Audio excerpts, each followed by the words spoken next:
अमरावती जिल्हा सामान्य रुग्णालयातील आणखी एक दुर्दैवी प्रकार समोर आला आहे। रुग्णालयात भरती रुग्णांना व त्यांच्या परिजनांना पिण्याच्या पाण्याची जी व्यवस्था शासनाने केली त्या पाणपोईमध्ये पाणीच नसल्याचा धक्कादायक प्रकार समोर आला आहे। काहीच पण नाही आहे, पाणी आहे, गरम पाणी प्यावं काय? कधी येते कधी नाही येत। अच्छा तो आम्ही दिवसात तिथं पाणी पिऊर गेलो पाण्याला तर तिथं पाणी नाही आहे, ते पण नाही देत म्हणते। तुमचं पेशंट कोणत्या वार्डात आहे? आमचं पेशंट आहे 8 नंबर मध्ये। किती दिवस झाले? 4 दिवस झाले। मग 4 दिवसापासून आता दिवसात हे पाणपोईवाले पाणी देते। त्या पाणपोईवाले म्हणते तुमच्या तिथं दवाखान्यात साहेबांना म्हटलं म्हणते बापा तुम्हाला पाणी नाही द्यावं लागत पेशंटले तिच्या यायले पेशंटच्या नातेवाईकाला। मग आम्ही कुठं जाऊ? परगावचे लोक आम्ही कुठं जाऊ पाण्याले? पाण्याची तर बरंच बरं, पण जेवणा खाण्याची व्यवस्थित हे नाही आहे इथं। 2 वाजता जेवण आलं। मग आता सिस्टरला पण डॉक्टरला पण म्हणते कोरोना आहे म्हणते, तुम्ही घरी सुट्ट्या घ्या घरी जा म्हणते। मग हे बाकीच्या बिमाराच्या पेशंटला मरून जाऊ का? म्हणजे पेशंट घेऊन घरी जा म्हणते का तुम्हाला म्हणते? आम्हाला म्हणते पेशंट घेऊन घरी जा म्हणते, सुट्ट्या घ्या म्हणते। सध्या सर्वत्र कोरोना विषाणूचा प्रकोप पसरला असून यावर उपाययोजना म्हणून सर्वत्र लॉकडाऊन करण्यात आले आहे।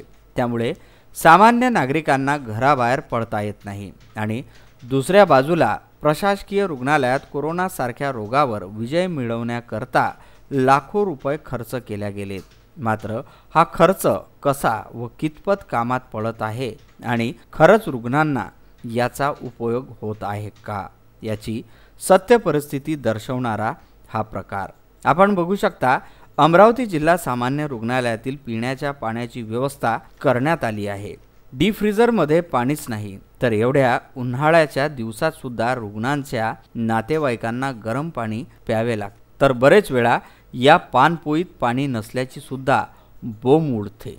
विदर्भ न्यूजने स्वतः याबाबत पडताळणी केली व रुग्णांच्या नातेवाईकांना विचारले असता बघा काय म्हणाले हे नातेवाईक। दवा पोहोचू शकत नाही तर मग या दवाखान्यात कमसे कम जेव्हा पाहिजे तर सोय पाहिजे होती। हे बॉटल किती वेळ झाली लावली आहे? बॉटलला झाली 1 घंटा तरी भरली नाही अजून।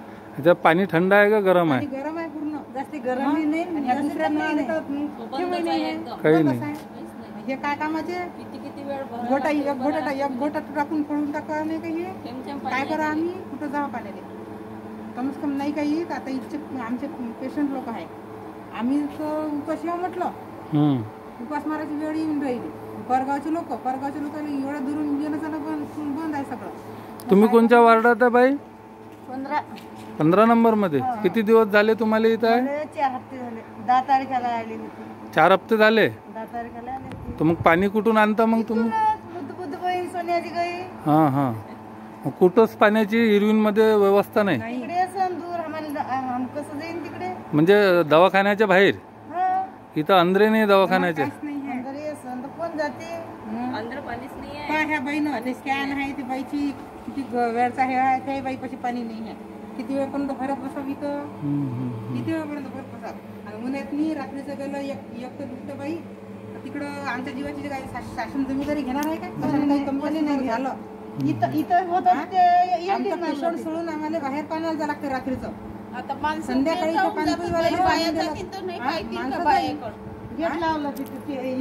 यात रुग्णांच्या नातेवाईकांनी स्वतःची आपबीती विदर्भ न्यूजला सांगितली असता हे लक्षात येते की कोरोनाच्या रुग्णावरच फक्त स्थानिक प्रशासनाचे लक्ष आहे, मात्र बाकीच्या रुग्णांच्या परिजनांना यांनी वाऱ्यावर सोडल्याचे दिसून येत आहे।